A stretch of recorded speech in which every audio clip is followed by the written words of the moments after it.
Hello, I'm sure you've been crying yourself to sleep over my lack of videos. I'm production of Henry VIII versus Robots Part 1 is just around the corner, only the corner is full of roadblocks. There's a massive hole in the road.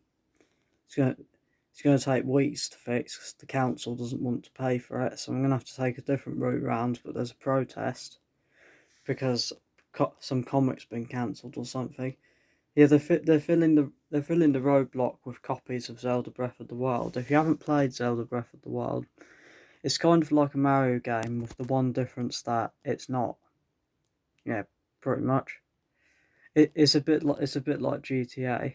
Anyway, I'm going to explain how Booin Boo and stuff like that. All of his friends. He doesn't really have any friends. He's too arrogant. Right, okay. I came up Booin when I was 6. I change his origin story practically every single year. Mm. But he's meant to be incredibly arrogant, and at first I decided he was genuinely unintelligent, but then eventually he just became lazy. But he can be intelligent when he wants to be.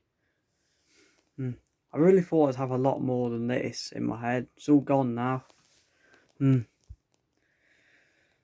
at various points but he's been a normal baby. He's been half of an evil god, which I've abandoned. He's he's been quite a few other things. Well, next we have his talking nose, Boo. Boo is even more dumb than Burn is. He's the only person dumber than Boo. Don't ask how he's a nose who talks and came to life and stuff. I change that every year as well. There's basically no reason now why he does it. And frequently Burn tries to trick Boo by telling him there's someone selling sweets and toys on diving board at his local swimming pool. We can't do that now because of COVID, unfortunately. So he'll have to move elsewhere if he wants to prank Boo. He'll tell him there's sweets and toys on the diving board. Boo will go up even if he can see the top of the diving board. See, there's no clown in it or himself sometimes. No, none of that at the diving board. He'll go up, he'll get picked up, he'll get thrown off the diving board by Burn because he is nose sized. He's kind of a detachable nose, which is a bit of a disturbing mental image, but I came up with this when I was 6.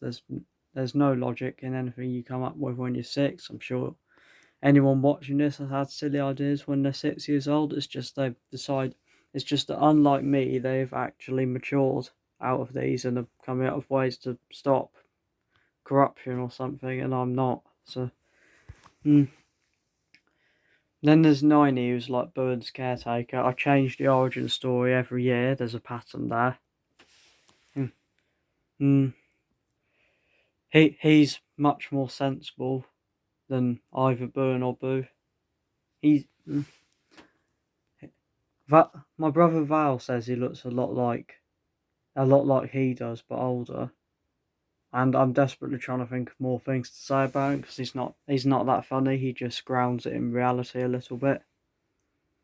Yeah, not nine is meant to be cool. He has a motorbike. Everyone with motorbikes is cool, unless their name is Jorge Lorenzo. Go and look up Jorge Lorenzo.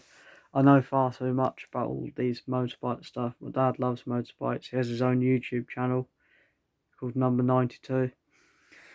Anyway, finally there is Mr. Stubtoe. Mr. Stubtoe is Bowen's arch nemesis. I did not come up with him when I was 6. I came up with him when I was in year 8. I was standing in the tutor room on the left hand side. And I thought, what if Bowen had an arch nemesis called Mr. Stubtoe? Because at this point I'm getting a bit bored with Dark Niney, who was the old arch nemesis. And yes, he's called Dark Niney. I wasn't very creative back then. And the only thing I can do better than being creative is putting off being creative. and that's why Henry VIII versus Robots Part 1 hasn't been done yet. Mm. Mr. Stub Toe has a stub toe. It's permanently stubbed. He is Booin's arch nemesis, but he's not actually evil. He was just hired to be his arch nemesis, and he has to have set lines. And Booin throws a tantrum if he doesn't follow the lines. Mr. Stubtoe frequently goes to Evil Mart as well, where lots of villains hang out, like Thanos. I really enjoy writing Thanos. I wouldn't be able to use Thanos ever. I'd just have to cut him out, but he's very enjoyable to actually write, largely because this version of him has OCD, pretty much. Yeah, Mr. Stubtoe is brilliant. He's called Hamish Severer. Mr. Stubtoe is just his villain name. He was called Hamish Jones, but since he's an archaeologist as his day job and his surname is Jones, I thought I might as well change it because Indiana Jones. I didn't mean for the Indiana Jones reference, so Severer it was, and so he got named after a Fire Emblem character. I really thought I'd go into this with a lot more to say. Now that I'm actually speaking, there's not a lot I can actually say about anything. So, bye. Have a good day, I suppose. Thanks for nothing. I bet you've not even watched up to this point. You're getting bored by now. I really can't believe it. I spend ages making these videos. For what? I don't get paid anything. I'm just sat here all alone with a silly hat on my head. There's quite a lot. There's quite a lot that I don't even know what there's quite a lot of, but there's quite a lot of something. I can't believe it these days. Kids these days, it's completely unbelievable. Back in my day, we had kids who were better than that. They were thankful for what their elders did for them. I doubt I'm older than anyone who's watching this, by the way. Yeah. Now teenagers are just skateboarded in.